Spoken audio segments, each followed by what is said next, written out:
तुम्हारी जय तुम्हारी विश्वविद्यालय इलाहाबाद। जय जय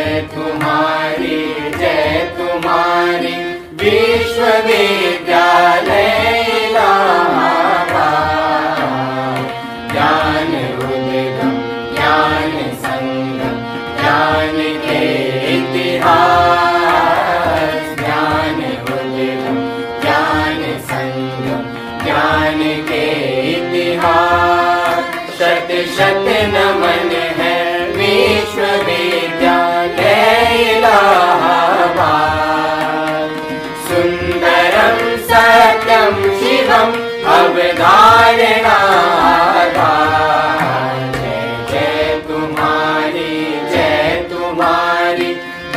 विश्वविद्यालय इलाहाबाद।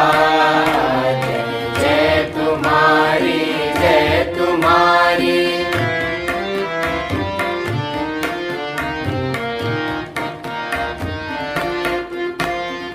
ज्ञान और विज्ञान का वर्धन तुम्हारा कर।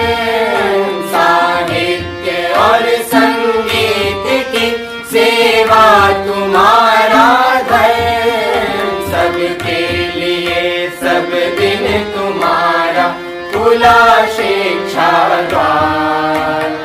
कर दिया तुमने सभी को योग्यता अनुसार। जय जय तुम्हारी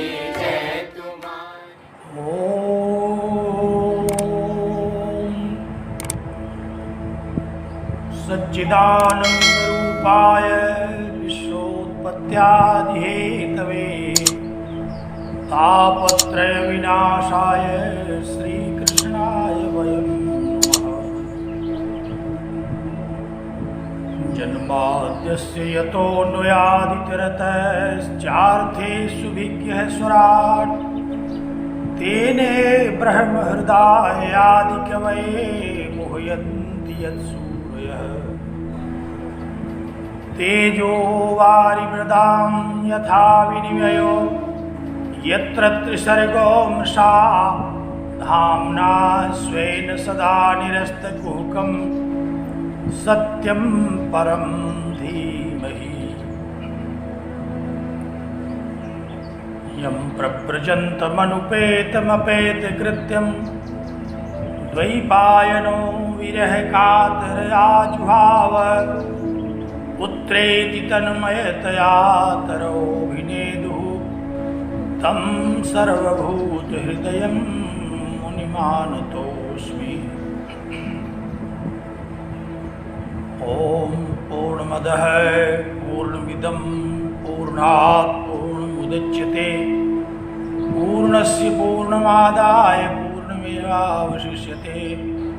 ॐ शांति शांति शांति।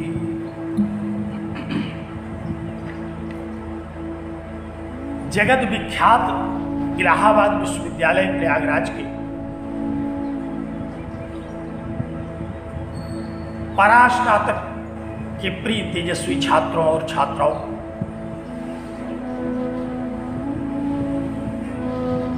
पूर्व छात्रों और वेदांतानुरागी सज्जनों, प्रस्थान त्रयी में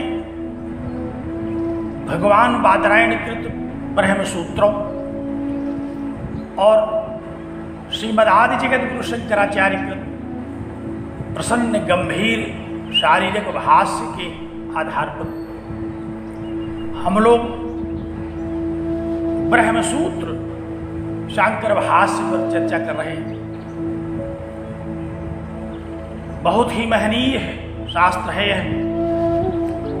त्रिविध दुखों को नष्ट करने वाला यह महनीय शास्त्र हम सब लोगों का, आप लोगों का कल्याण करे।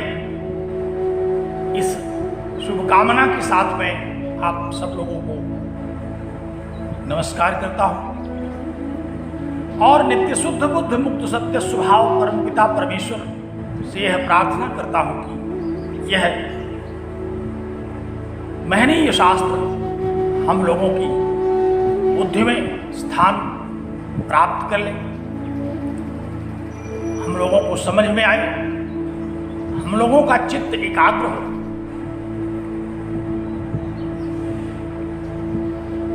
तो आइए आज हम लोग ब्रह्मसूत्र के द्वितीय अध्याय के प्रथम पाद पर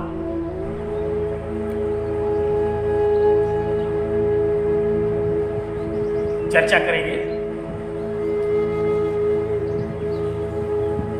द्वितीय अध्याय के प्रथम पाद में जो 12वां अधिकरण है, वैषम्य नैर्घृण्याधिकरणम, सूत्र संख्या 34, 35 और 36, ये 3 सूत्र इस अधिकरण में हैं, जिन पर भगवान भाष्यकार के द्वारा कृत भाष्य के अनुसार हम लोग विचार करने चल रहे हैं।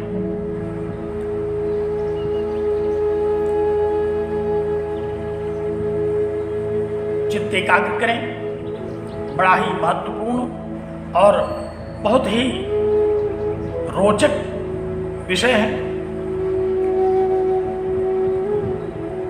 ब्रह्मसूत्र शांकर भाष्य के प्रथम अध्याय के प्रथम पाद में हम लोगों ने इस जगत के कारण के रूप में परमात्मा को सुना,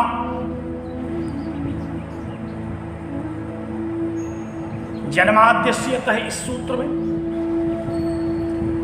जन्माद्यस्यतः इस सूत्र के द्वारा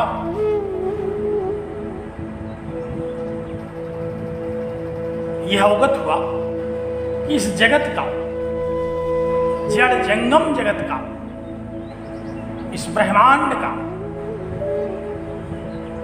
परम कारण परमात्मा है। वही निमित्त कारण भी है और वही उपादान कारण भी है। ऐसे परमात्मा को जगत के कारण के रूप में हम लोगों ने सुना, जो परमानंद स्वरूप है। परमानंद स्वरूप आनंदमय परमात्मा इस जगत का कारण है। और यही तैत्तिरीय उपनिषद में कहा गया कि आनंदाद्यो खलु इमानि भूतानि जायन्ते, आनंदाद्यो खलु इमानि भूतानि जायन्ते, आनंदेन जातानि जीवन्ति, आनंदम यत् प्रत्यभिसंविशन्ति तद आनंदमय ब्रह्म। कहा कि उस परमात्मा से ही है जो कि आनंद स्वरूप है, उससे यह जगत उत्पन्न होता है, उसी में यह रहता है और अंततः उसी में विलीन हो जाता है। ईक्षत अधिकरण में भी हम लोगों ने देखा, ईक्षतेर्ना शब्दम, वहां भी उस परमात्मा ने इस जगत के विषय में संकल्प किया। सईक्षान चक्रे एको हम बहुश्याम, उसने यह इक्षण किया, यह संकल्प लिया कि मैं एक हूं, बहुत हो जाऊं, और सर्वप्रथम उस परमात्मा से आकाश और आकाश क्रम से पंच महाभूत तथा इस पृथ्वी से जो प्रपंच उत्पन्न हुआ, चतुर्विध जो प्राणी उत्पन्न हुए, उन सब में जीव के रूप में यह चैतन्य स्वरूप प्रवेश कर गया और यह जगत इस रूप में उत्पन्न है। तो इस प्रकार से इस जगत की उत्पत्ति, स्थिति और विनाश परमात्मा से कहा गया। अब यहां एक आशंका उठती है मन में कि परमात्मा से यह जगत उत्पन्न हुआ, ऐसे परमात्मा से जिसको श्रुतियां आनंदमय स्वरूप कहती हैं, तो फिर इसका कारण जो है उसी प्रकार यह जगत रूपी कार्य भी होना चाहिए। परमात्मा आनंदमय है तो जगत क्यों दुखमय है? परमात्मा जब आनंद स्वरूप है तो जगत में क्यों उस प्रकार का आनंद अनुभव नहीं होता? अगर कारण में आनंद है तो कार्य में भी आनंद स्वरूपता होनी चाहिए। ऐसा क्यों नहीं होता? कारण के अनुसार ही कार्य होता है। जैसे प्रधान इस जगत का कारण जब कहा गया तो प्रधान जड़ है और जड़ जगत है।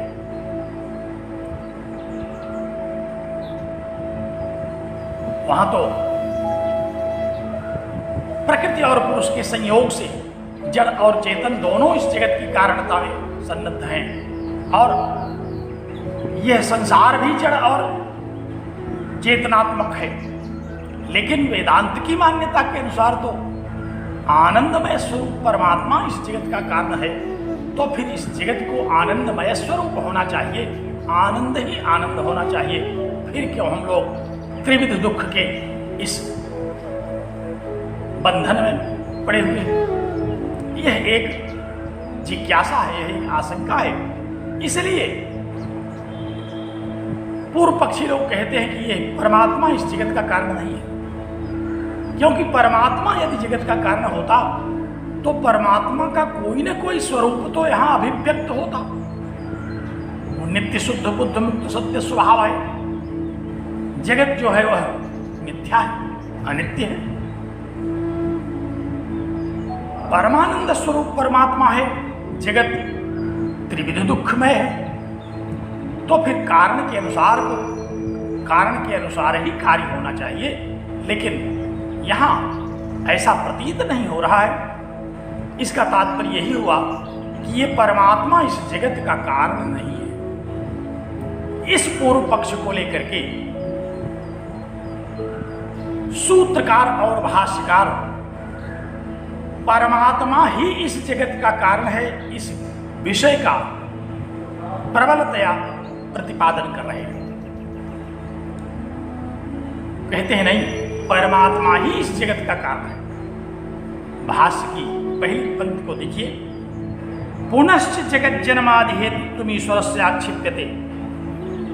जब पुनः कह जगत के जन्मादि कारण पर आक्षेप किया जा रहा है कि परमात्मा इस जगत का कारण नहीं है, तो स्थूला निखनन न्याय से प्रतिज्ञातस्य अर्थस्य दृढ़ीकरणाय, जो अवगत है हम लोगों को वेदांत के द्वारा कि परमात्मा ही इस जगत का कारण है, उसी कारणता को स्थूला निखनन न्याय तो प्राय हम लोगों को मिलता रहता है, जानते हैं। किसी भी वस्तु को बड़ी मजबूती से प्रतिपादित करना, यही है स्थूला निखनन न्याय। जैसे कोई खूंटा गाड़ा जाता है तो खूंटा गाड़ करके पहले दर खोदी जाती है, फिर उसमें खूंटा रख करके खूंटा गाड़ने वाला व्यक्ति जो है वह मिट्टी और गिट्टी डाल करके उसको बाकायदे गहदाली से खूंदता है। कई बार थोड़ी थोड़ी गिट्टी मिट्टी डाल करके इस तरह से कई परत दर परत उसको जमा देता है, उस खूंटे को, कि चाहे मतवाला हाथी बांध दीजिए, खूंटा उखड़ेगा नहीं। और अगर ऐसा न किया जाए, एक ही बार दर में सारी मिट्टी डाल करके आप खूंटे को रख करके अगर छोड़ दें तो बकरी भी खूंटा उखाड़ ले जाएगी। तो स्थूला निखनन न्याय, खूंटे को गाड़ने का जो न्याय है, ऐसा खूंटा गड़े कि हाथी भी न उखाड़ पाए। और वो कब गड़ेगा? जब बार बार उसकी मजबूती सुनिश्चित की जाएगी। तो यहां भी स्थूला निखनन न्याय प्रतिज्ञातस्य अर्थस्य दृढ़ीकरणाय, स्थूला निखनन न्याय से ही जो प्रतिज्ञात अर्थ है हम लोगों को वेदांत के द्वारा, वेदांत ने जिस जगत जन्मादि कारण के रूप में परमात्मा को ही उपदिष्ट किया है, उसी को दृढ़ ही करना है, उसी को और दृढ़ करने के लिए, सुदृढ़ करने के लिए, मजबूत करने के लिए यह अधिकरण आरंभ करते हैं। और इस अधिकरण का यही अभिप्राय है कि परमात्मा ही इस जगत का कारण है। तो पहले हम लोग पूर्व पक्षियों के द्वारा जो आक्षेप किया जाता है उसको सुनेंगे और फिर भगवान भाष्यकार के द्वारा उस आक्षेप का जो समाधान किया जाता है उसको सुनेंगे। और यह बात पक्की हो जाएगी, यह बात सुदृढ़ हो जाएगी, यह बात अकाट्य हो जाएगी कि परमात्मा ही इस जगत का कारण है।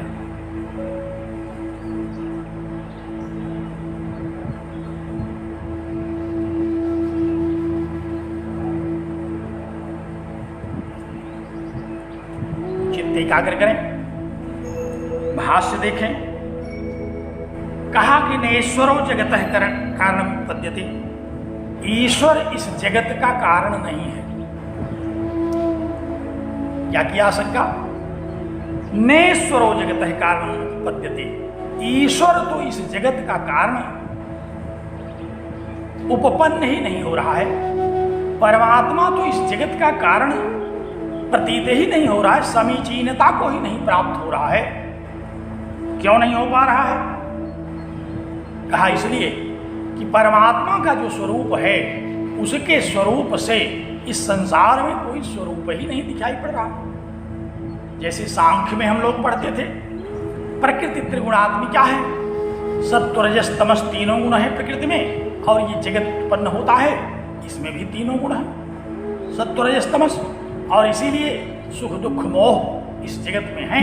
सांख्य वाले इसी सिद्धांत को स्थूलाधिकरण न्याय से कहते हैं। और परमात्मा त्रिगुण रहित है, निर्गुण है, सत्व रजस तमस नहीं है उसमें, सुख दुख मोह नहीं है उसमें, इसलिए दुख का लेश भी नहीं है, बल्कि परमानंद स्वरूप कहा जा रहा है। तो फिर उस परमानंद स्वरूप का प्रभाव जगत पर तो पड़ना चाहिए। इसलिए कहा कि नेश्वरो जगत है कारण, ईश्वर इस जगत का कारण नहीं है।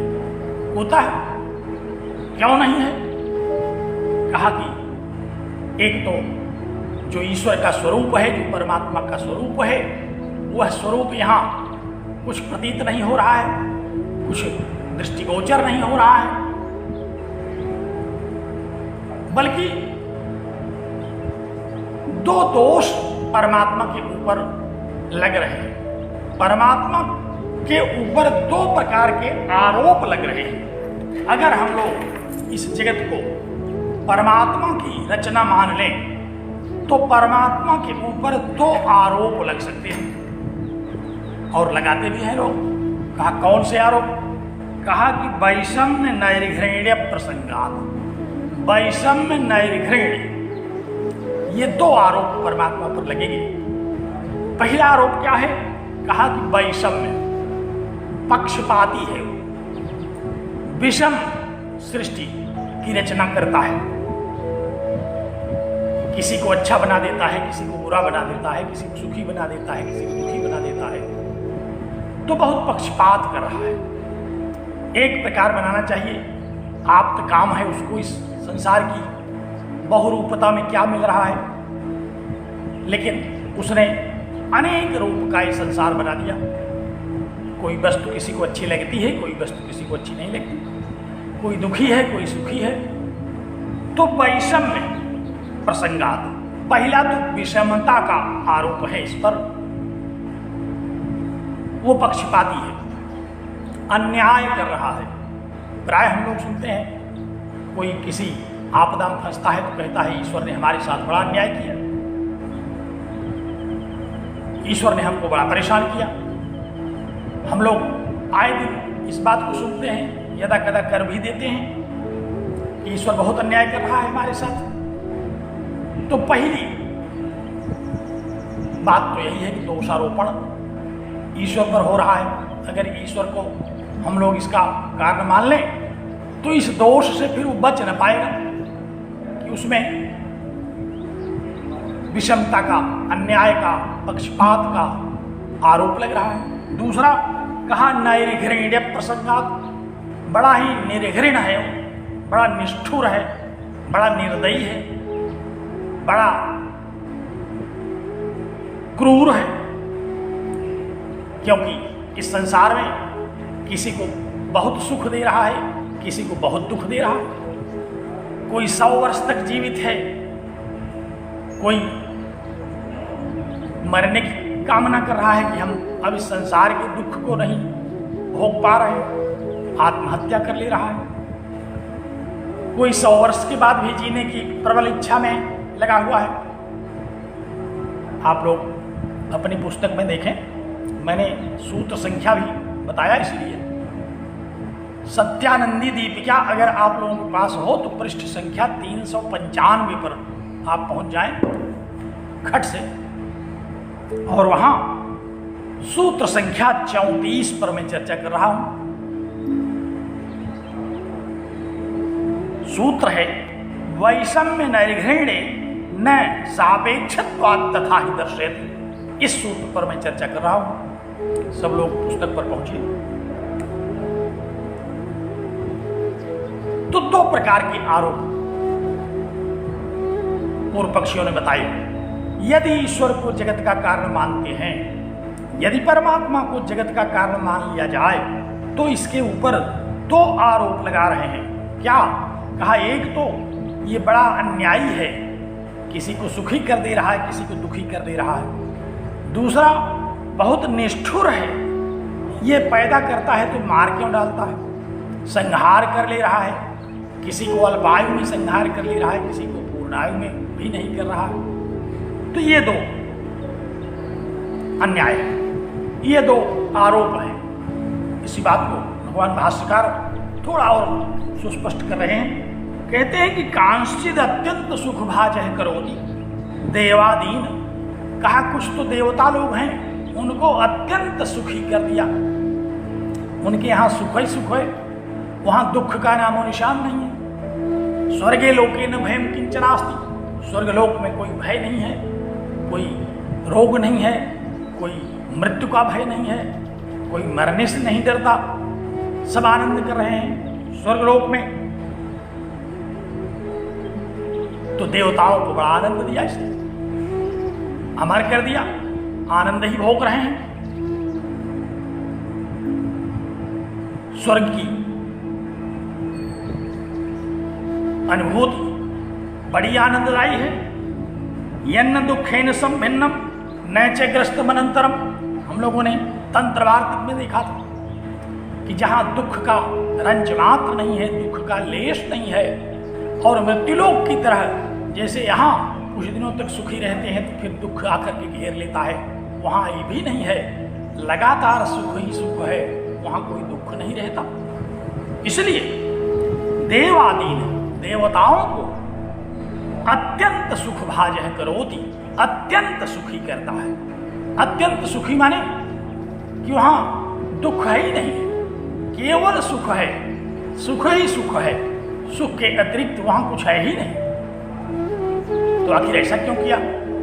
उसमें से थोड़ा बांट करके अगर यहाँ भी पृथ्वी पर भी वितरित कर दिया होता तो यहाँ भी लोग सुखी हो जाते। 4 अरब 32 करोड़ वर्ष तक देवता लोग आनंद कर रहे हैं, यहाँ 100 वर्ष में भी लाले पड़े हैं, 100 वर्ष भी सुख नहीं मिल रहा है। तो कुछ लोगों को जैसे देवताओं को अत्यंत सुख भाजह करोति, अत्यंत सुखी कर दे रहा है। और कांश्चित अत्यंत दुख भाजह पशुआदीन। कहा कि पशु आदि जो है उनको अत्यंत दुखी कर दे रहा है, बेचारे बेहोश हैं, उनको अपने दुख का किसी से कहने का अवसर नहीं है। कोई पशु आज तक मिला नहीं जो अपना दुख बता सके। इतना दुखी है, इतना बेहोश है कि उसके अपने दुख का आर पार नहीं है, दुख पारावार में पड़ा हुआ है, अपने दुख की चर्चा नहीं कर सकता, अपने दुख का निराकरण करने के लिए किसी डॉक्टर, किसी वैद्य, किसी व्यक्ति के पास नहीं जा सकता, दुख ही दुख भोग रहा है। तो कहा कि अत्यंत दुख भाजह, अत्यंत दुख का पात्र बना दिया, अत्यंत दुख का भोगने वाला बना दिया। और कांश्चित मध्यम भोग भाजो मनुष्यादीनि इत्येवं विषमां सृष्टिं निर्मिमाणस्य ईश्वरस्य पृथक् जनस्य रागद्वेषोत्पत्तेः श्रुति स्मृत्यवधारितस्य स्वभाव विलोपः प्रसज्येत। कहा कि इस प्रकार कांक्षित कुछ मनुष्यों को तो मध्यम भोग भाजो, मध्यम भोग सुख और दुख दोनों दे दिया। सुख का पूरा आनंद ले न पाए तब तक दुख में फंस गए। तो मनुष्यों को बना दिया जो सुखी और दुखी दोनों हैं। तो ये बड़ा अन्याय है कि देवताओं ने ऐसा क्या कर दिया कि उनको इतना आनंद दिया, इतना लंबी अवधि तक वो आनंद पाते रहे। पशुओं ने आखिर क्या बिगाड़ दिया कि उनको केवल दुख ही दुख मिला, और मनुष्यों ने क्या बिगाड़ा कि लगातार कुछ दिनों तक सुखी कर देते तो क्या चला जाता आखिर।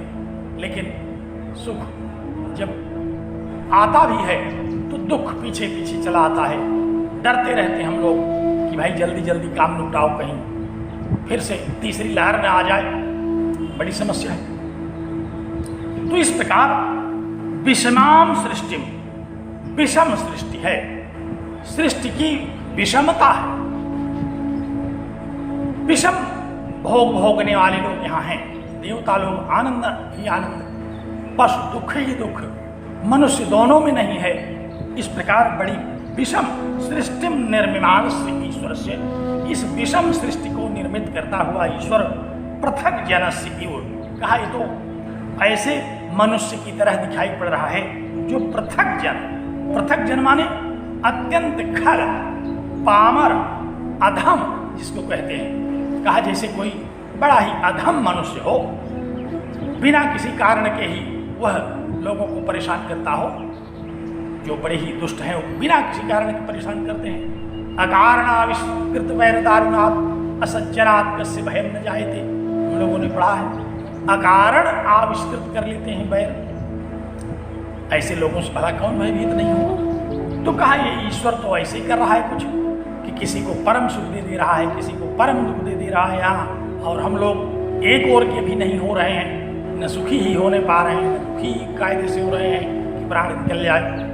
तो पृथक जनस्य इव, जैसे कोई अत्यंत खर, अत्यंत नीच दुष्ट व्यक्ति हो, राग द्वेषोपपत्ते, जो राग द्वेष से बहुत भरा हुआ हो, ऐसा व्यक्ति जो काम करता है वही काम ईश्वर कर दे रहा है कि देवताओं के प्रति राग है, उनको दुख न मिलने पाए, और पशुओं के प्रति द्वेष है, उनको सुख न मिलने पाए, और मनुष्यों के प्रति इतनी उदासीनता कि न सुख मिल रहा है न दुख मिल रहा है। तो कहा कि इस तरह से बड़ी विषमता है। जबकि श्रुति स्मृत्यवधारित स्वच्छत्व ईश्वर स्वभाव, जबकि श्रुति में और स्मृतियों में ईश्वर की बड़ी स्वच्छ छवि कही गई है। श्रुतियों में और स्मृतियों में ईश्वर की जो छवि का बखान किया गया, जो करुणा वरुणालय है, अशरण शरण है, सबको सुख, सबको शरण देने वाला है, सबकी रक्षा करने वाला है, ऐसा श्रुतियों में उसकी बड़ी स्वच्छ छवि वर्णित की गई। तो इतनी स्वच्छ छवि वर्णित हो जिसकी, वो इस प्रकार से अन्याय करे, ये तो उचित नहीं कि किसी को परम सुखी कर दे और किसी को दुखी कर दे। तो जो स्वच्छ छवि श्रुतियों में स्मृतियों में वर्णित है ईश्वर की, उसका विलोप प्रसज्जेत, उसका तो विलोप होता जा रहा है ईश्वर के बारे में। कौन मानेगा उन श्रुतियों में ईश्वर का जो परम दयालु स्वरूप दिखाया गया, कौन मानेगा उसको? जब यह विचार कर लेगा किसी दिन कि इतना बड़ा पक्षपात हो रहा है यहाँ, तो कौन उनको दयालु मानेगा? तथा खर जनैरपि जुगुप्सितम निर्घृणित्वम अतिक्रूरत्वम दुख योग विधानात् सर्व प्रजोपसंहाराज्य प्रसज्जेत। कहा इतना ही नहीं है, और भी एक बहुत बड़ा आरोप है। क्या कहा कि निर्घृणित्वम, निर्घृणता, निर्घृणता माने कहा अति क्रूरता, जो अत्यंत क्रूरता है। जैसे खल कोई हो अत्यंत क्रूर होता है, जो किसी के साथ क्रूरता का व्यवहार करता है, उसमें रंच मात्र दया नहीं आती, ऐसा वह व्यवहार कर रहा है। और निर्घृणत्वम अति क्रूरत्वम, क्यों? कहा दुख वियोग दुख योग विधानात्, पहले तो दुखी करता है पशुओं को, मनुष्यों को, और सर्व प्रजोपसंहारात्, और बाद में सबका संहार कर लेता है। पहले दुखी किया, फिर संहार भी कर लिया। तस्मात् वैषम्य निर्घृण प्रसंगात् नेश्वर कारणम इति, कहा इसलिए ईश्वर इसका कारण नहीं हो सकता, क्योंकि श्रुतियों में और स्मृतियों में ईश्वर का जो स्वरूप बताया गया वह बड़ा दयालु है, वह बहुत ही करुणा वरुणालय है, बहुत ही निष्पक्ष है, सबके साथ न्याय करने वाला है। लेकिन यहाँ हम लोग देख रहे हैं कि सबके साथ एक बर्ताव नहीं हो रहा है। किसी को, देवता को सुख, पशुओं को दुख, मनुष्यों को न सुख न दुख। तो दो आरोप हैं। इन दोनों आरोपों के चलते इस बात को स्वीकार करने में किसी प्रकार की कोई आपत्ति नहीं होनी चाहिए कि ईश्वर इस जगत का कारण नहीं है। कम से कम सांख्य वाले इस बात को स्वीकार तो करते हैं कि हमारी प्रकृति सुख दुख मोहात्मक है, त्रिगुणात्मक है, जगत भी उसी तरह है।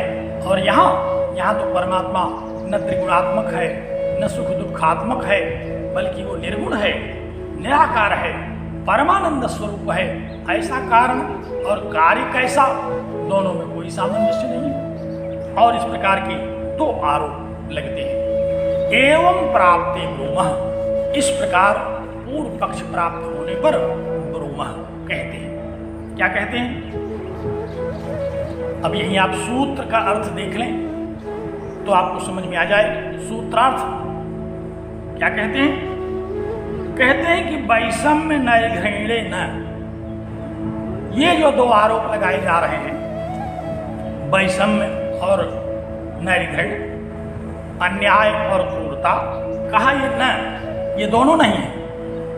ईश्वर पर लगाए जाने वाले ये दोनों अन्याय वहां नहीं है। ये गलत बात है, ये गलत विचार है, ये गलत आरोप है, सर्वथा अस्वीकार कर देने योग्य ये दोनों आरोप हैं। क्यों? कहा सापेक्षत्वात्, क्योंकि ईश्वर कुछ नहीं करता, वह तो सापेक्ष है। वह किसी न किसी अपेक्षा से किसी को सुख देता है, किसी को दुख देता है, किसी को सुख दुख दोनों दे देता है, किसी अपेक्षा से ऐसा करता है। कोई न कोई ऐसा कारण है। कहा क्या कारण है ऐसा? कहा लोगों के कर्म, लोगों के कर्म ऐसे हैं। ईश्वर तो केवल उन कर्मों के अनुसार उनके भोग को निर्धारित करता है, वो और कुछ नहीं करता। ये दोनों आरोप ईश्वर पर नहीं है। कोई सुखी ईश्वर के कारण नहीं होता, कोई दुखी भी ईश्वर के कारण नहीं होता। ये दुख और सुख ये कर्म सापेक्ष हैं, जिसका जैसा कर्म उसको वैसा सुख या दुख। तो इसलिए कहा कि वैषम्य नैर्घृण्ये न, ये विषमता, ये जो अन्याय है और ये जो क्रूरता है, ये नहीं हो सकती ईश्वर पर। क्यों? कहा इसलिए कि सापेक्षत्वात्, क्योंकि ईश्वर तो कर्मों की अपेक्षा से निर्णय करता है। जिसका जैसा कर्म है उसको उसी तरह से निर्णय कर देता है। वो तो साक्षी है कि भाई आपने ये कर्म अच्छा किया, इसका परिणाम ये है, आपने ये कर्म बुरा किया, इसका परिणाम ये है। जैसा जिसका कर्म है उसी के अनुसार सारा अकाउंट मेंटेन करके उसी को दे देता है, बांट देता है। उसमें किसी प्रकार का कोई पक्षपात नहीं करता, कोई क्रूरता नहीं करता। जैसे कोई घटना हो जाए, कोई गवाह वहां खड़ा है प्रत्यक्षदर्शी, और उसने जाकर के कचहरी में गवाही दे दिया कि हाँ यही थे मारने वाले, अथवा ये नहीं थे मारने वाले। तो उसमें अगर मारने वाले को सजा हो रही है तो गवाह के कर्म का फल वो नहीं, न ही जज के कर्म का फल है, वो उनके अपने कर्मों का फल है। इसलिए उसमें न तो जज दोषी है न ही गवाह दोषी है। दोषी तो वो खुद महाशय हैं जिन्होंने वह कृत्य किया है। जो कर्म है, सजा तो कर्म की है, सजा न तो गवाह के कर्म की है न ही सजा जज के कर्म की है। वो दोनों तो अपने कर्म में लगे हुए हैं, उनको उसकी सजा मिलेगी। लेकिन यहाँ तो सजा उसको मिल रही है जिसने जो कर्म किया। तो ईश्वर भी गवाह है कि आपने ये किया है, हमारे पास इसका प्रमाण है और आपके इस कृत्य का ये परिणाम सुनिश्चित है, पहले से ही बता दिया गया है उपनिषदों में हम लोगों ने विचार कर लिया कि जो तेन त्यक्तेन भुन्यथा हैं, जो त्याग पूर्वक इस जगत का भोग करते हैं, उनके लिए तो परम श्रेय की चर्चा की गई। जो कर्मों को करते हुए, विहित कर्मों को करते हुए जीवित रहने की इच्छा करते हैं, उनको तो अच्छे लोगों की प्राप्ति कही गई। लेकिन जो निकृष्ट कर्म करते हैं, जो अविहित कर्म करते हैं, असुरियानाम ते लोकाः, उनके लिए वे नारकीय लोक हैं, आसुरी लोक हैं। तो वहाँ पहले ही कह दिया गया है। फिर भी अगर आप नहीं मानते, आप उन कर्मों को करते हैं, तो पहले से जब बता दिया गया है कि असुरियानाम ते लोकाः, तो क्यों कर रहे हैं? तो ईश्वर तो केवल एक काम करता है, कर्मों के अनुसार फल को सुनियोजित कर देता है, बस। इसलिए कहा कि वैषम्य निर्घृणे न आरोपोत, ये दोनों आरोप की तरह नहीं माने जाने चाहिए। क्यों? कहा क्योंकि सापेक्षत्वात्, वह तो कर्म सापेक्ष फल है।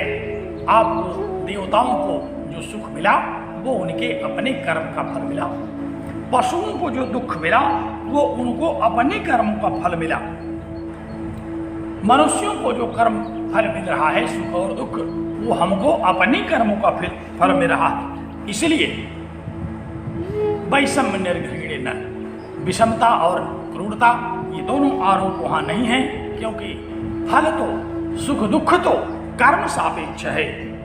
कहा आपको किसने बता दिया कि ये कर्म सापेक्ष है? कहा तथा ही दर्शयति, ऐसा श्रुतियां बताती हैं, ऐसा वेद के मंत्र बताते हैं, ऐसा उपनिषद बताते हैं। दर्शयति, यही तो वेद के मंत्र दिखा रहे हैं शुरू से ही कि तेन त्यक्तेन भुन्यथाः का क्या फल है, और कर्मन कुर्वन्नेवेह कर्माणि का क्या फल है, तथा आत्महनुजनाः का क्या परिणाम मिलेगा। जो दुष्कृत्य करने वाले हैं उनको क्या परिणाम मिलेगा। तथा ही दर्शयति, ऐसा श्रुतियां आपको दिखाती हैं, श्रुतियां आपको प्रेरित करती हैं, श्रुतियां बताती हैं, श्रुतियां समझाती हैं। इसलिए ये दो जो आरोप हैं ये नहीं लग सकते। एवं प्राप्ते ब्रूमः, ऐसा पूर्व पक्ष प्राप्त होने पर भगवान भाष्यकार कह रहे हैं कि वैषम्य निर्घृणे न ईश्वर से प्रसज्यते। कहा ये दोनों आरोप ईश्वर के ऊपर नहीं लगते। कस्मात्, क्यों नहीं लगते? कहा सापेक्षत्वात्, क्योंकि कर्म सापेक्ष है फल। जैसा जिसका धर्म, जैसा जिसका शुभ कर्म,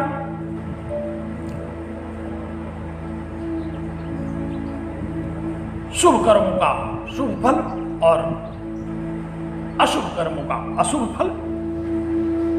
अब शुभ कर्मों के अंतर्गत ही कर्मयोग, भक्ति योग ये सब आते हैं, उसके फल निर्धारित है। और अशुभ कर्मों के अंतर्गत अविहित जो कर्म हैं वे सब आते हैं, उनके भी फल निर्धारित है। तो भगवान भाष्यकार ने कहा कि यदि ही निरपेक्ष केवल ईश्वरो विस्माम सृष्टि निर्वमीते स्याताम एतौ दोषौ वैषम्य निर्घृणं च। कहा कि यदि ईश्वर बिना कर्मों की अपेक्षा किए इस प्रकार विषमतापूर्ण सृष्टि करता, इस प्रकार क्रूरता करता, तो उसके ऊपर ये वैषम्य और निर्घृण्य का आरोप लग सकता था। अगर वो ऐसा नहीं कर रहा है तो उसके ऊपर ये आरोप नहीं लग सकते। एक बात जहां तक मैं समझता हूं, श्रुतियों में अर्थवाद का एक प्रकरण आता है।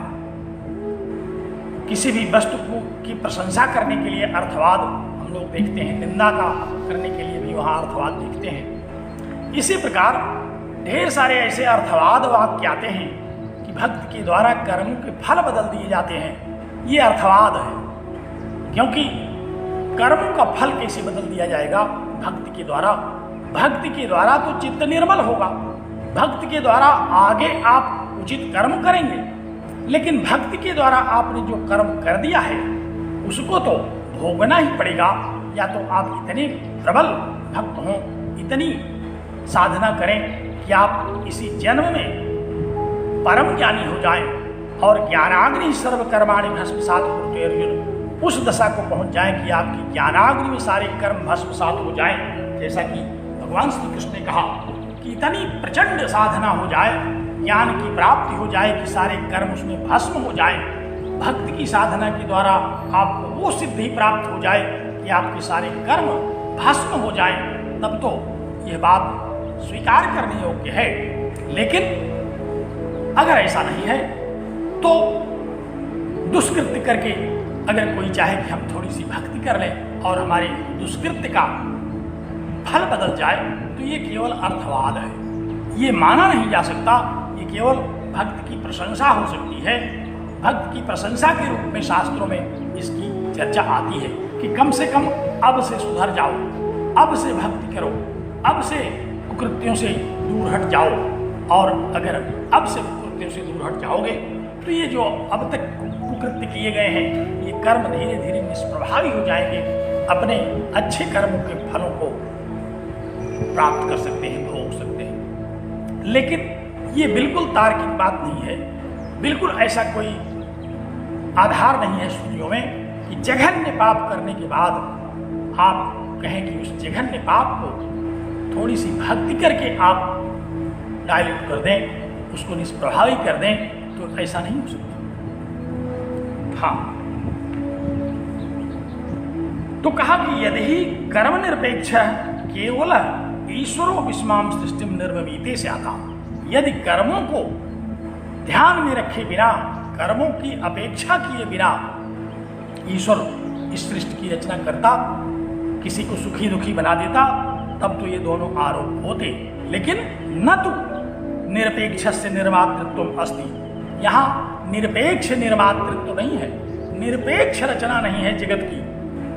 न तो निरपेक्ष से निर्मातृत्व अस्ति, इस जगत की जो रचना है वो कर्म की अपेक्षा से है, वो धर्माधर्म की अपेक्षा से है, वो शुभाशुभ कर्मों की अपेक्षा से रचना की गई है, सापेक्ष रचना है। इसलिए सापेक्षो ही ईश्वरो विस्माम सृष्टिम निर्मिमीते, सापेक्ष ईश्वर है जो इस विषम सृष्टि को निर्माण करता हुआ सा प्रतीत होता है, क्योंकि उसने नहीं निर्माण किया, आपके कर्मों ने आपके सुख और दुख का निर्माण किया है। तो इसलिए ये दोनों बातें औचित्यपूर्ण नहीं है, सापेक्ष है यह रचना। कोई पूछे कि क्या अपेक्षा है सुख का, क्या अपेक्षा है दुख के लिए, कहा किम अपेक्षते चेत, अगर कोई कहे कि किस अपेक्षा से सुखद और दुखद संसार की रचना की जाती है, कहा धर्मा धर्मो अपेक्षते इति वदामा, धर्म और धर्म की अपेक्षा होती है, ये हम कहते हैं। हम ये कह रहे हैं कि जो भी सुख और दुख मिल रहा है वो धर्म और अधर्म के कारण मिल रहा है।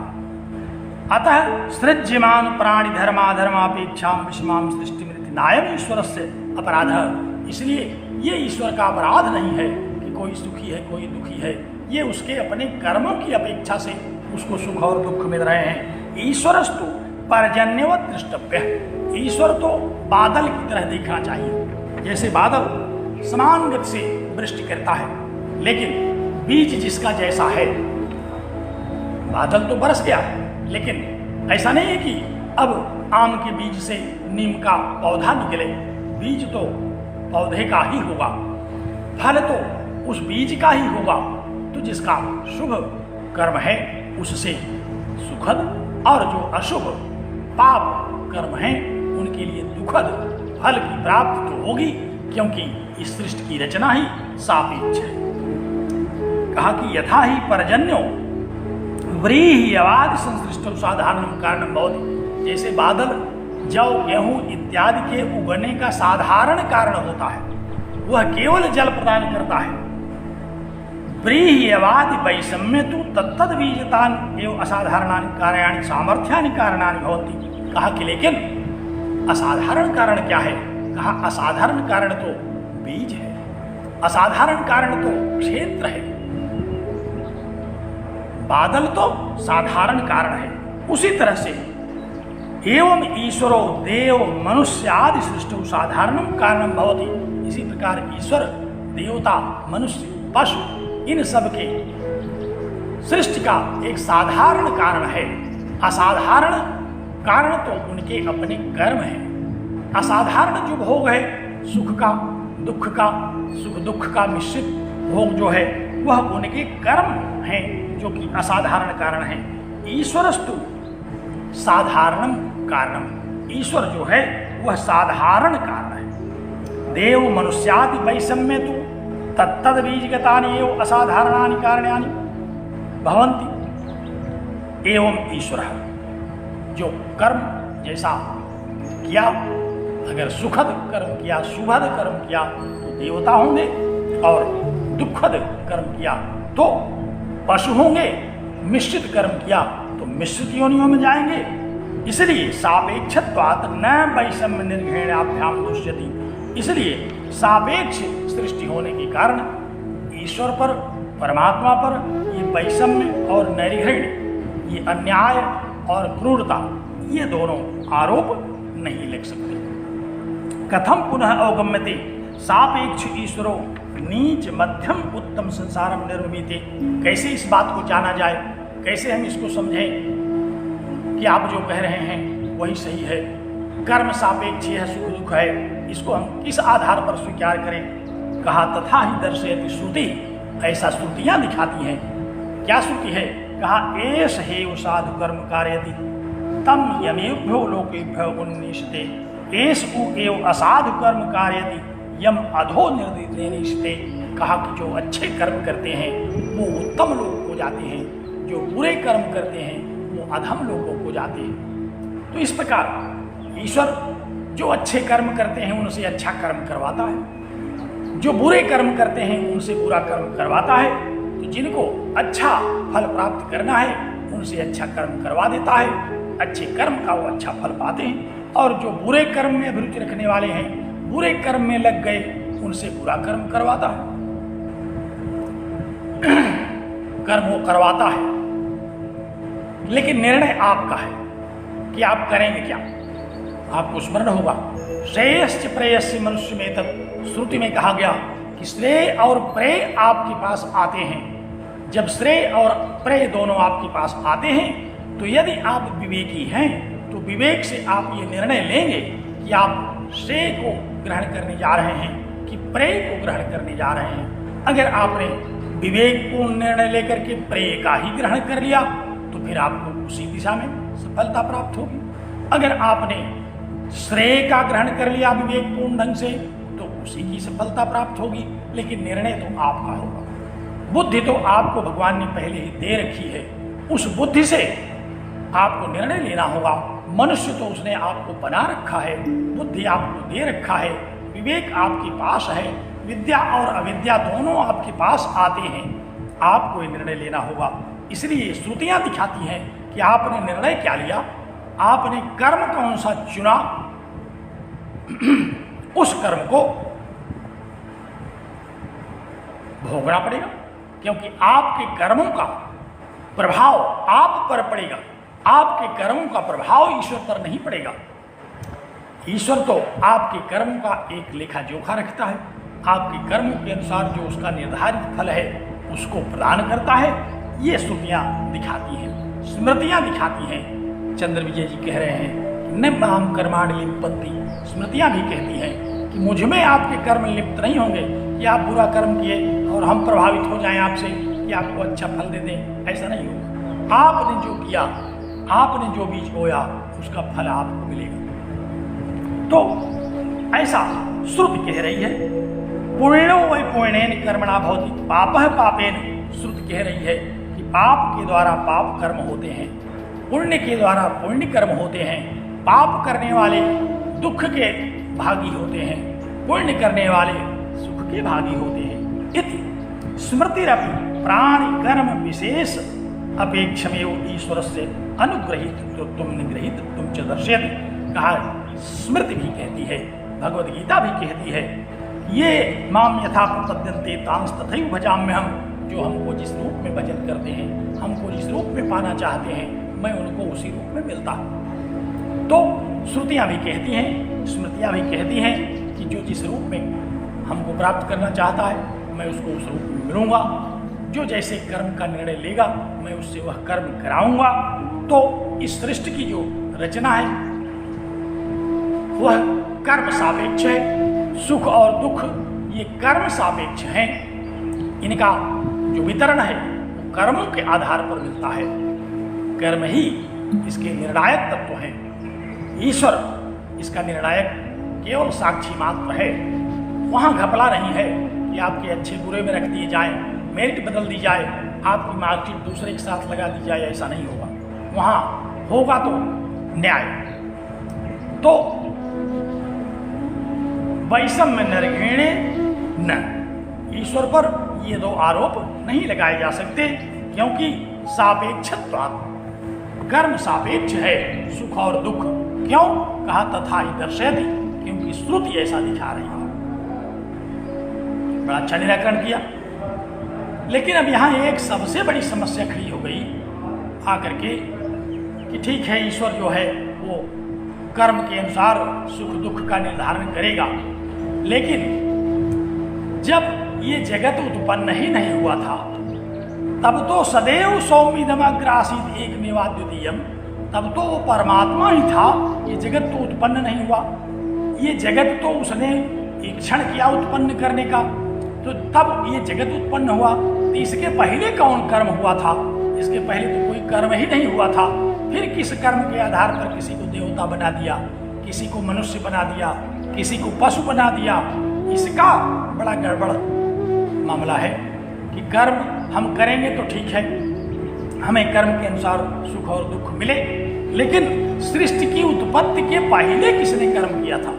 जब परमात्मा के अतिरिक्त कुछ था ही नहीं, सृष्टि थी ही नहीं, जगत था ही नहीं, तो फिर भगवान ने ही, ईश्वर ने ही जब यह संकल्पना की कि मैं एक हम बहुत श्याम, मैं अकेला हूँ बहुत हो जाऊं, और उसने जगत की रचना कर दी, तो रचना में आखिर उसने किसका कौन सा कर्म देख लिया?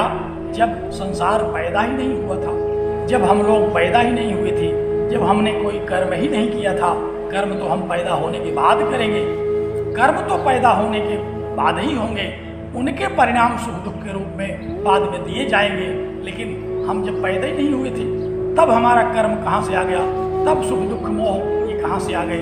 देवताओं ने जब कोई कर्म किया नहीं था सृष्टि के पहले, तो उनको कौन सा कर्म देख करके सुख दे दिया गया?